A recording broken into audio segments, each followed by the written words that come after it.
What is up, my friends? Welcome back to Frogboy X1 Gaming. I'm Andrew, and it's been a while since I have done an I Heart AMD video. So if you like this content, don't forget to like and subscribe. But I wanted to take a minute, because I've had the 7900 XT back in the PC for, this is almost 2 weeks. It's almost 2 weeks since I pulled out the 4070 Super. I put the 7800 XT back in there for just a few minutes, but then I switched back over to the 7900 XT. So ever since I've had the 7900 XT in, I have been running it on an undervolt. I just just the one that you can do from the Adrenaline software. You just click the button and the auto does it for you, and the experience has been actually even more stable than it was before, which is kind of weird, because I was like, what the freak, man? How is this even possible for that just something like that small to be able to oh boy, to be able to like straighten things out for you again? Like that's actually pretty cool. So I wanted to go over some stuff today, because as you guys have known, we're about 9 months since I started using AMD as my pretty much my go-to platform. And there's just things in AMD, with the AMD platform, that I just like a lot better than the Nvidia side. Like, I love that 4070 Super, man. Getting a Founders Edition is absolutely incredible. It is a very good experience. If you're a PC gamer, I suggest, at least once in your life, get a Founders Edition card, because they really are a premium experience. And that 4070 Super is a beast. In some cases, like, it's actually, I'm going to be completely honest with you guys. From 7800 XT, 4070 Super, even the regular 4070 and 7900 XT. If you want my honest opinion, my friends, this is it. This is it. When I have the 4070 Super in there versus the 7900 XT, I can't really tell a major difference at 1440p if one of them's running significantly better or providing a better experience. To me, guys, honestly, for like a new person coming to PC gaming, after being a console gamer my whole life, and this is true, man, this is honest. I'm having like an honesty day today, because I want people to understand that, like, no matter what you choose, like, if you go with Nvidia or you go with AMD, like, you're gonna have a good experience. And to be completely honest with you, man, and if you're not looking at a frame counter, there's really no way to tell that the 7900 XT is a lot better than like a 4070 Super. Like, that 4070 Super is an absolute beast. It really is. So is the 7800 XT.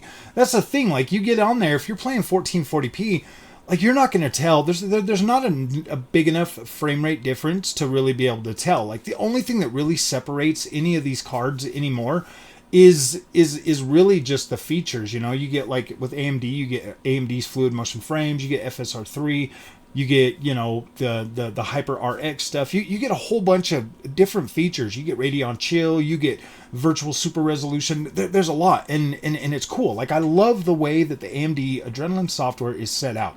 That, to me, like I've said the whole time, like, the user experience of using AMD is absolutely second to freaking none when it comes to, between Nvidia and AMD. But with the Nvidia side of things, here's where things get a little bit tricky, because there are features that I absolutely love and adore on the Nvidia side, but most of those pertain to, like, specific games, like Hitman 3. And because I tried it on the AMD side with the ray tracing, and I was underwhelmed. When I played it on the 4070 Super with the ray tracing in there, the effects that has on that game, because ray tracing is definitely subjective. Some people are going to love it, some people are going to hate it, some people are just not going to be able to accept the performance hits that you get. Whereas there are certain games, there are certain games, Control from Remedy, absolutely beautiful with ray tracing. I can get that one running good enough to where it looks really good on the AMD side. So that to me doesn't really matter. Like I can run that on Nvidia or AMD and 100% enjoy that experience because there's tools and features that I can use on either card to make that experience better. Yes, it definitely is a better experience on the Nvidia side, but it's good enough to where I can barely tell a difference in terms of, being able to play that like on my 7800 XT or my 7900 XT. On a 1440p monitor, because you can play with that and you can use things like RSR and other features on AMD to where you can get a playable experience to where it still looks incredible. So it's like, yeah, I get the visual candy and it's still playable. Obviously, it definitely is going to run better on the 4070 Super. Whereas with Hitman 3, okay, thanks IO Interactive, for providing the PC code for that. That's awesome. I do plan on covering that some more.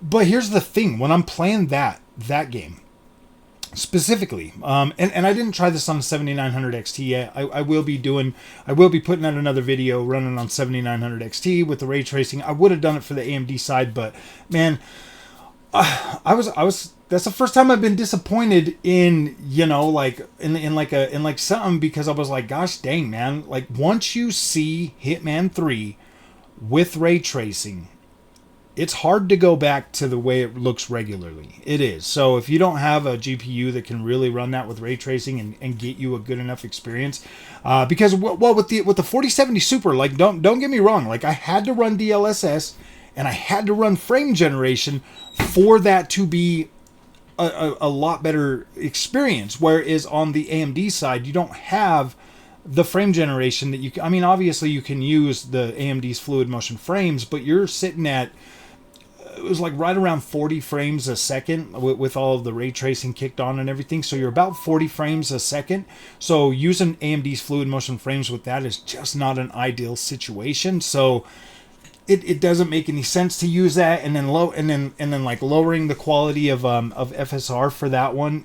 That isn't really an option either on that game, because if you're at 1440p and you lower that below that, like 1440p, 1080p, that starts to break up with the FSR a little bit too much for a game like that looks insanely good with nice crisp textures and nice crisp outlines and stuff like that. So when I was looking at that, and that's like the first time I've ever actually been disappointed in like how the game looks. Well, and that's because it was kind of ruined, man. Like after seeing Hitman 3 with ray tracing, it's going to be very hard for me to ever try to play that game without it again, because my gosh, man, just the way it completely transforms, like some of them storefronts, some of the alleyways, the way the sun shadows are working on that, the way the actual ray tracing, like the reflections and stuff look on that.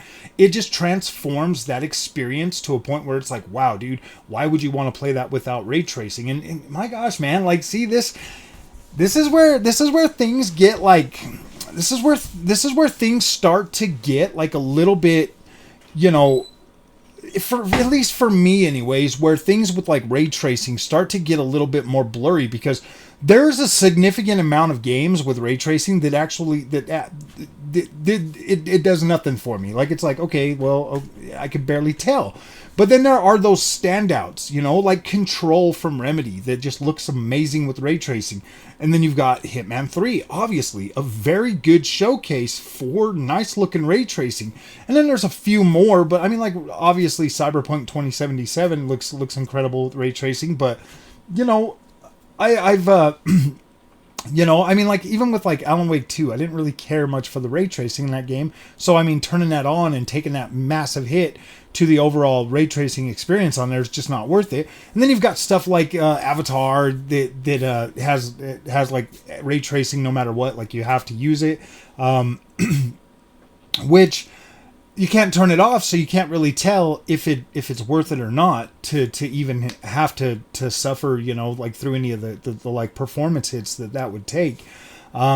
There's other games, like Forza Motorsport with the ray tracing is kind of 50-50 for me. I would much rather have the higher frames than the ray tracing, but then I like the ray tracing because it does add a little bit, to the overall way the game looks. So I have been taking ray tracing a lot more seriously, because there are people out there that really like that, and I want to give you the ultimate best coverage that I can. So I've set aside a lot of my differences and a lot of the stuff that I was thinking, and I've tried to. I told you guys when I bought that 4070 that I was going to 100% embrace the technology and try to get the best out of that experience. And, you know, I have. And there are games that I would rather play on the Nvidia side, and there are games that I would rather play on the AMD side. And you guys are probably wondering, why haven't you put any more Dragon's Dogma 2 content out? And I'll be completely honest with you, it runs better on the 4070 Super than it does even on my 7900 XT. So, well, because it's so bottlenecked on the 7900 XT that I have to run it at 4K. So the performance hit that I take for that game, it just was running very good on the 4070 Super. I should have just beat the game on the 4070 Super, but I really wanted to try to put, you know, that amount of time in there on the AMD side. So I've kind of been like working through it on the 7900 XT. But, you know, the overall experience, man, it's like, gosh dang, dude, like some games, and this is honest, some games absolutely run better on the AMD side. Some games absolutely run and look better even on a 4070 Super compared to a 7900 XT. So there's so much play inside, you know, these GPUs that it's like, gosh dang, man, like how does anyone choose? Because they both offer such a good experience in certain situations that it's hard to recommend something, man. Like, it really is hard. And you know what makes it easier for me to be able to recommend the any of these GPUs to anybody is because I'm a gamer and I play a lot of different types of games. So it's easier for me to 100% get a better reading on how the AMD side runs certain games versus how the Nvidia side runs certain games, because there's a lot of games that they're pretty close. They're close enough to where I would just say, oh yeah, that's a tie, man. It doesn't even matter. You could play this or you could play that, and it doesn't matter. But then there are some games that really do outperform and run and look better on AMD versus what they do on the Nvidia side. So I want to like get into it and like really put together like a video, like a couple of videos, you know, outlining like, hey man, this is, if you play this specific set of type of games, go AMD. It'll be significantly better than playing it on an Nvidia GPU around the same price range. Because obviously you can go up to the top on either one and just kind of brute force your way through all of those things, you know, if necessary, you know. But yeah, dude, I don't know if I would do that though. You know what I mean? It's like, I want to be able to, here's my thing. This is kind of the way I'm looking at PC gaming going forward, is I want to spend the least amount of money on PC because I feel like I'm going to upgrade a lot more than like your average person is going to ever consider upgrading PC. So I want to spend the least amount of money, get the most amount of, and get the absolute most I can get out of that experience going forward. Because I am a firm believer that once you go to the top, and gosh, this is me, guys. If I went and bought a 4090, I guarantee it when 5090 came out, I would buy that too. And so then I would just be spending $2,000 every couple of years for GPUs. And I think that would, and not only, I think that would kind of fully negate the whole experience of being a PC gamer, because then I would just be chasing like the newest and greatest stuff all the time. And I don't really want to get into that mindset with PC, because I kind of want to stay, and this is honest, guys, I kind of want to stay at like at an affordable range that the people that watch this content could afford. You know what I mean? Like, I want to be able to show off that experience on the PC at that tier, at that level of affordability for everybody.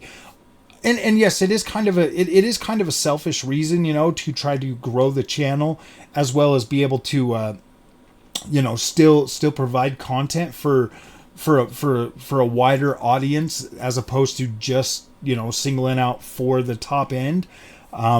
There's plenty of other people out there that get free GPUs that can definitely do that and provide that content. But whereas I'm buying my own stuff and I'm paying for it out of my own pocket, I need to deliver content that's going to be in a price range that I can afford and that I can kind of. I mean, honestly, man, it's like I really can't afford to like upgrade as much as I do, but at the same time, like the channel is growing enough to where it makes sense to kind of keep growing the channel. But I feel like after I build this next PC, I'm gonna hold off for a while and on anything else, and I'm just gonna try to get my money's worth out of that out of that system and that GPU. I was planning on upgrading GPUs every generation, but I think this one I'm gonna build a good one. I'm gonna build a pretty nice, a pretty nice PC. I'm probably around $2,500, and that's buying all the parts for myself and then putting it together myself. So that should be a pretty beefy rig. In terms of GPU power, I'm kind of wanting to wait until the new cards come out from AMD and Nvidia, because I want to see. Like I'm actually pretty intrigued about what this Blackwell's going to offer, and if AMD is really only going to do like an 88 class card. I don't know. I don't know what to do, man. Well, here's the thing. If the 88, class card is, well, see, I don't know if I'd want to do that either, because then we're going back down to like a 256-bit bus versus, what the 4080 Super is right now. I mean, or even the 7900 XT versus 7900 XTX. So I don't know. I might end up throwing an XTX in there, or I might just, get like a 5080 or something, or maybe, like a 5070 or something like that. I don't know. I feel like I kind of, I don't know. I kind of want to be in the 80 class when it comes to the Nvidia side of things. I kind of want to, be up there a little ways. I am looking into getting like a 4K monitor and stuff. So I don't know, but I still want to be like, you know what I mean? Like I still want to be at the mass market. Like 90 series is out of the question. I do think that people can, afford an 80 class, and in my experience, guys, with PC gaming so far, the 80 class isn't like so far ahead of like the 70 class that it makes a big enough difference. I mean, I feel like you're right around 20%, maybe like 10 to 20% higher on an 80 class card than you are, on the 70 series or the 7800 experience. So I don't know, man. So yeah, so that's kind of the plan, guys. I really like the AMD experience. I do. I absolutely love it. And I like the way the 4070 Super performs too. But right now I'm working on the AMD side. I like the way that a lot of it is content creation too. Like I feel like I find the AMD experience to be able to do what I need it to do a lot more consistently than what it does with the Nvidia side. I like the freedom and flexibility that I have with the AMD side because I know how to use it well, and it just comes so much more natural. Whereas I'm sure I could figure out a way to do it on the Nvidia side too, but why rock the boat too much if I'm already comfortable with how I'm being able to come, So technically right now the Nvidia side of things is I just have that so that when I need to play games that run better on the Nvidia side, I can do that. But after I build the new PC, I'll have the two PCs and I'll be able to just have one as an Nvidia build and one as an AMD build. With the way this thing is running here, I'm probably going to end up when I build the new PC, obviously it's going to be AM5.